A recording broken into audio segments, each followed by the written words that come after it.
I was 32 when my world collapsed. For 7 years, Jessica and I built what I thought was an unshakable marriage, a beautiful home in Portland, and careers we were proud of. We had Sunday dinners with her family, weekend trips, with friends and plans for our future that seemed so certain. I never imagined that one accusation would be all it took to destroy everything we had built together. The life I knew vanished in an instant, replaced by a nightmare I never saw coming. Before I take you through the darkest chapter of my life, drop a comment, letting me know where you are watching from. Hit that subscribe button if you want to hear stories of resilience in the face of betrayal. Trust me, you will want to hear how this ends. Jessica and I met during a friend's birthday party at Portland State University. I remember spotting her across the room laughing with friends, her dark hair catching the light. When our mutual friend introduced us, we discovered our shared love for hiking the Oregon trails and classic rock music. That first conversation lasted for hours, and by the end of the night, I knew she was special. We dated for 2 wonderful years before I proposed at Multnomah Falls, her favorite spot in the Columbia River Gorge. She cried as she said yes, and I thought my heart would burst with happiness. Our wedding was everything we had dreamed of. 150 guests witnessed our vows in a rustic venue overlooking Mount Hood. Jessica's large Italian-American family welcomed me with open arms, treating me like I had been part of their clan all along.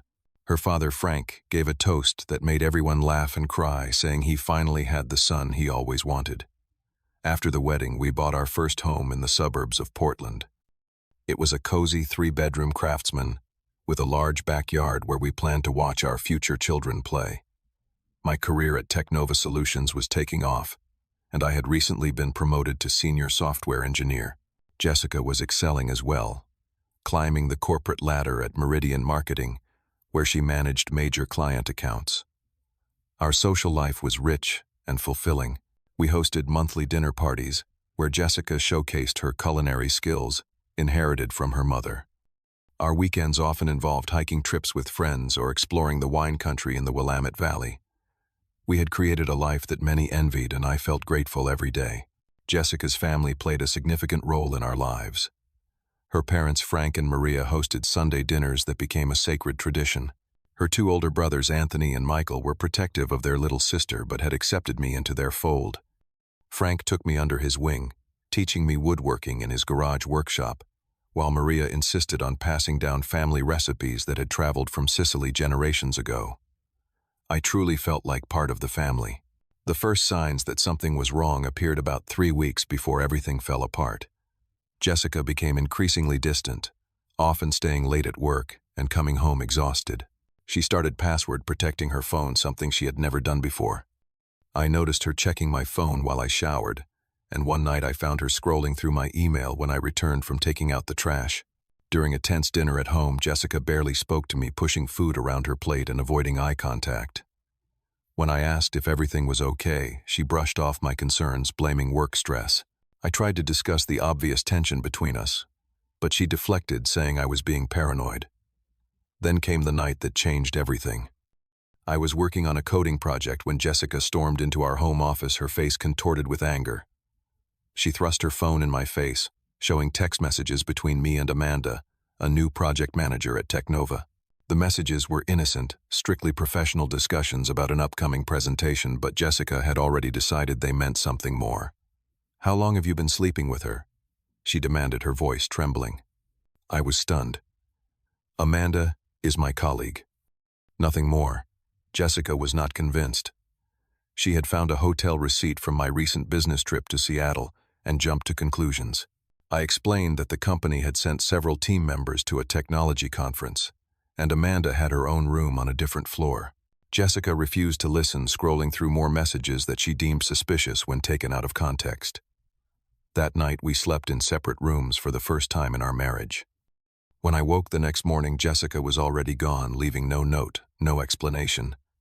My calls went straight to voicemail. I was confused, hurt, and worried, but I had no idea how much worse things were about to get. For 2 days, Jessica did not return my calls or texts. I was sick with worry, cycling between concern for her well-being and frustration at her refusal to communicate.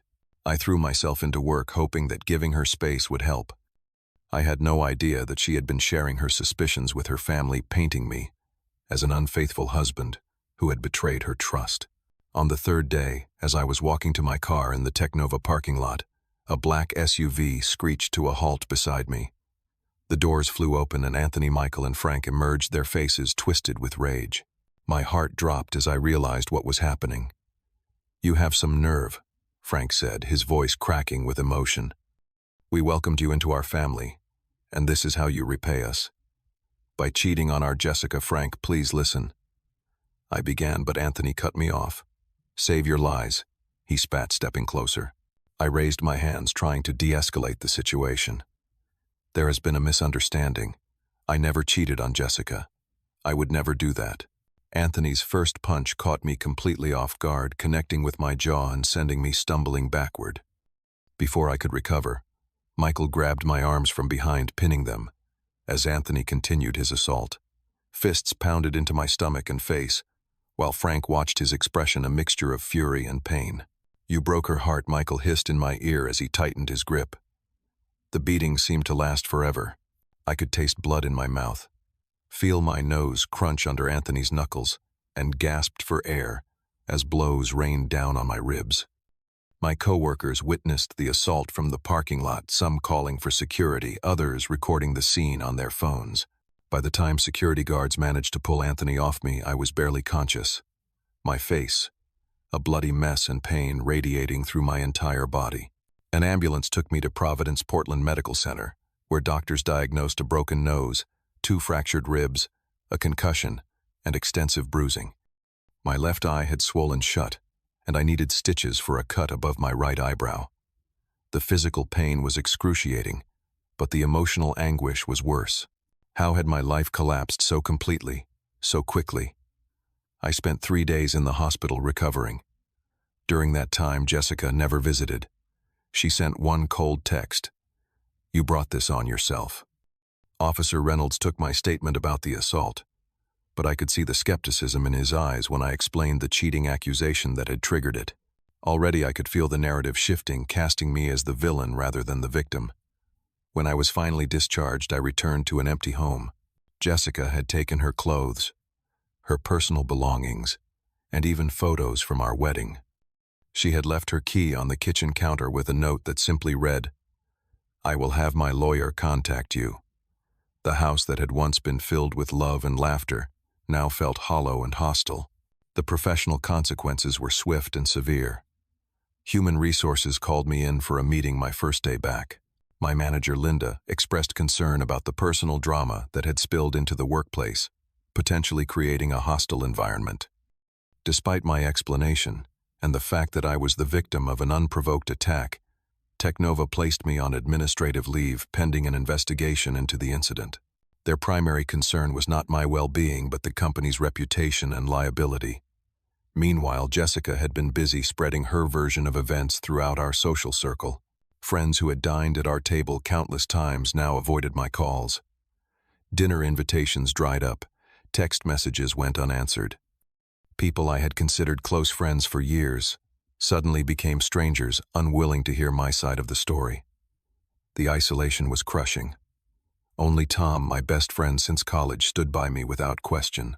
"I know you, Dallas," he said during a visit to my home. "This is not who you are. We will figure this out together." His loyalty was a lifeline in a sea of betrayal, but even his support could not stem the tide of destruction washing over my life. The financial impact hit next. 2 weeks after being placed on leave, I received a termination letter from Technova Solutions. The official reason was creating a workplace disturbance, but the message was clear. I was a liability they could not afford. Shortly after, Jessica filed for divorce, demanding half of our assets and freezing our joint accounts while the proceedings moved forward. Without an income and with mounting medical bills from the attack, my financial situation deteriorated rapidly. I sold my car, a BMW I had purchased, to celebrate my promotion the previous year, to cover immediate expenses. The mortgage payment on our home became increasingly difficult to make. Each day brought new challenges, new humiliations. The stress took a devastating toll on my mental health. Insomnia kept me awake most nights, replaying the events and wondering how I could have prevented this nightmare. Anxiety attacks struck without warning, leaving me gasping for breath in grocery store aisles or while attempting job interviews. Depression settled over me like a heavy fog, making even simple tasks feel monumental. My parents retired in Florida, offered emotional and financial support from afar, but I was reluctant to burden them with my problems. At 32, I felt ashamed to be in such a desperate situation, my life in shambles through no fault of my own. After missing 2 mortgage payments, it became clear I could no longer afford to keep our home. I found a small, depressing studio apartment across town, far from the life Jessica and I had built together. Moving day was one of the lowest points, boxing up what remained of my life, while neighbors whispered and stared. My savings were rapidly depleting, and finding new employment proved nearly impossible. Portland's tech community was tightly knit, and word of the incident had spread. References from Technova were vague and non-committal, raising red flags with potential employers. I applied for dozens of positions, but interviews rarely progressed beyond the first round. The final blow came when I received notice of a restraining order filed by Jessica's family, claiming they feared retaliation for the assault. The irony was bitter. They had attacked me, ruined my reputation, destroyed my career, and now they were painting me as the dangerous one. 6 months after Jessica's accusation, I had hit rock bottom. Sitting alone in my sparsely furnished apartment, eating ramen noodles for the 3rd night in a row, I questioned whether I had the strength to continue fighting. The injustice was overwhelming. How does one rebuild when everything has been taken away? The man I had been, the life I had loved, seemed like a distant memory belonging to someone else. Tom visited me regularly, witnessing my decline with growing concern. One evening, as I stared blankly at a wall in my studio apartment, he confronted me with unexpected firmness. "Enough," he said, placing his hands on my shoulders. "We are going to fight back. This is not how your story ends." His words pierced through the fog of my depression. There was something in his certainty that rekindled a spark within me. The next day, Tom drove me to meet with Sarah Bennett, a lawyer he knew through professional connections. Her office was modest but warm, nothing like the cold corporate firms I had imagined. Sarah listened to my story without interruption, taking detailed notes. When I finished, she looked me directly in the eyes. "I believe you, Dallas, and I think we can prove your innocence." Those simple words, I believe you, carried immense power. For months I had been presumed guilty by almost everyone in my life. Sarah's belief was the first step toward reclaiming my narrative. The path forward would not be easy. I had to use the last of my savings to hire Marcus Jenkins, a private investigator, Sarah recommended.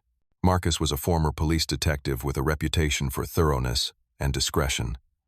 His fee was substantial, but as Sarah explained, we needed concrete evidence to counter Jessica's accusations. To stay financially afloat during the investigation, I took whatever work I could find. I drove for a rideshare company during the day and stocked shelves at a local supermarket at night. The work was exhausting and humbling, a far cry from my career as a software engineer, but it kept me from complete financial ruin. Marcus began by examining the evidence Jessica had used to accuse me. He recovered the complete text message exchanges with Amanda, not just the selective screenshots Jessica had focused on. In context, it was clear that our conversations were entirely professional, discussing project timelines and technical specifications. The hotel receipt from the Seattle conference revealed separate rooms for each team member, with Amanda staying on the 4th floor while I was on the 2nd. Marcus tracked down 3 colleagues who had attended the conference with me and could verify that nothing inappropriate occurred between Amanda and me. As the investigation progressed, Marcus suggested exploring a different angle. In my experience, he explained during one of our meetings, people who make false accusations of cheating often have something to hide themselves. This new direction yielded unexpected results. Marcus discovered that Jessica had been having an affair with her boss, Robert Wilson, for at least 6 months before accusing me of cheating. The evidence was irrefutable. Credit card statements showed Jessica and Robert dining at upscale restaurants on evenings she had claimed to be working late. Hotel receipts confirmed they had stayed together at the Riverfront Hotel multiple times. Most damning were the text messages Marcus recovered from a cloud backup of Jessica's phone. The exchanges between her and Robert were explicit, leaving no doubt about the nature of their relationship. There were also messages revealing her guilt and fear of being discovered. "I am terrified Dallas will find out," she had written to Robert. "Sometimes I think he suspects something." As the pieces fell into place, the truth became clear. Jessica's accusation had been a classic case of projection, accusing me of the very thing she was guilty of doing. When she found innocent texts between Amanda and me, her guilty conscience transformed them into evidence of an affair that never existed. With this revelation, I felt a complex mixture of emotions. There was vindication in knowing I could prove my innocence, but also profound sadness at the realization that Jessica had betrayed our marriage so completely. The woman I had loved and trusted had not only cheated, but had orchestrated my destruction to cover her own infidelity. Tom helped me reconnect with a few mutual friends, inviting them to his home to see the evidence Marcus had gathered. Their shock and immediate apologies were both gratifying and painful. While I appreciated their renewed support, I could not forget how quickly they had abandoned me based on rumors and speculation. Sarah prepared legal documentation for defamation cases against Jessica and her family. The evidence was compelling, and she was confident we could secure a favorable judgment. "They destroyed your reputation and your livelihood based on false accusations," she explained. "There have to be consequences." As news of Jessica's affair and my innocence spread through our social circle, the tide of public opinion began to shift. Former colleagues reached out with messages of support and apology. Friends who had cut contact months earlier suddenly remembered our friendship. The vindication was bittersweet, highlighting how conditional most relationships had been. The most surprising development came when Marcus presented the evidence to Jessica's parents. Maria called me the same evening, sobbing so hard I could barely understand her words. "We were wrong," she said. "So terribly wrong. Can you ever forgive us?" Frank's call came the next day, his voice heavy with shame. "I failed you as a father-in-law," he said. "What we did, there is no excuse. I will spend the rest of my life trying to make it right." Their apologies, while sincere, could not erase the trauma of the past months. The physical wounds had healed, but the emotional scars remained raw and painful. 2 days after her parents learned the truth, Jessica appeared at my apartment unannounced. Seeing her standing at my door was surreal. She looked smaller, somehow diminished by guilt. Her eyes were red from crying, and she clutched her purse like a shield. "Can I come in?" she asked, her voice barely audible. I hesitated, then stepped aside. We sat on opposite ends of my worn couch, the distance between us spanning much more than cushions. "I am so sorry, Dallas," she began, tears spilling down her cheeks. "I know those words mean nothing after what I did to you, but I need to say them." I remained silent, watching her struggle to continue. "The affair with Robert was a mistake.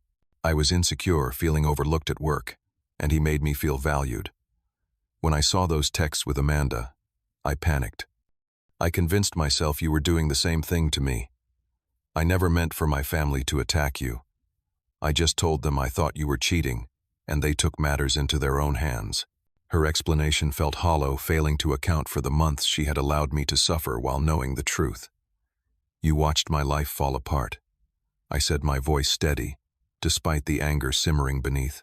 "You saw me lose my job, my home, my friends. You knew the truth the entire time, and you said nothing." "I was scared," she whispered, and then it spiraled so far out of control.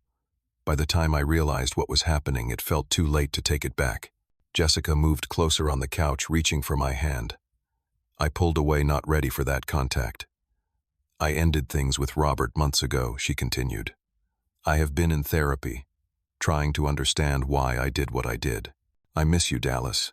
I miss our life together. Is there any chance we could start over? Try to rebuild what we had?" Her request for reconciliation stunned me. After everything that had happened, she believed our marriage could be salvaged.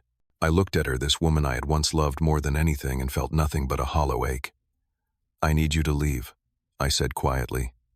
"I need time to process all of this." Jessica nodded, tears flowing freely now. At the door, she turned back. "I will wait for you, Dallas, as long as it takes." As I watched her walk away, I knew that some bridges once burned can never be rebuilt. The question now was what to build in their place. With Sarah's guidance, I filed lawsuits against Jessica's family for assault and defamation. The evidence Marcus had gathered left little room for defense, and their lawyers quickly moved toward settlement discussions. The court proceedings were mercifully brief, with Jessica's family offering a public apology as part of the agreement. "We deeply regret our actions toward Dallas Peterson," Frank read from a prepared statement outside the courthouse. "Our behavior was inexcusable based on false information we failed to verify. We ask for his forgiveness and the community's understanding as we attempt to make amends." The financial settlement was substantial, allowing me to pay off the debts that had accumulated during my months of unemployment. I cleared the medical bills, settled the mortgage on the house that had been foreclosed, and established an emergency fund that would prevent such financial vulnerability in the future. As my legal battles concluded, an unexpected opportunity arose. Alex, a former colleague from Technova, had joined a promising tech startup and recommended me for a senior position. The company was developing innovative software for healthcare systems work that felt meaningful and important. My initial meeting with the CEO, Sofia Martinez, was refreshingly direct. "Alex told me about your situation," she said. "We have done our due diligence, and I believe you were wrongly accused. Your technical skills and experience are exactly what we need. The question is, are you ready to return to the industry?" I hesitated, the memory of my public humiliation at Technova still fresh. "To be honest, I am not sure," I admitted. Sophia nodded understandingly. "Take a week to think about it. The position will remain open." After careful consideration, I accepted the offer. The new workplace culture was a revelation built on transparency, collaboration, and mutual respect. My colleagues judged me on my contributions rather than rumors. Gradually, I rediscovered my passion for software development and began to advance within the company. 6 months after joining, I was leading a team developing a patient care coordination platform that would be implemented in the playpen.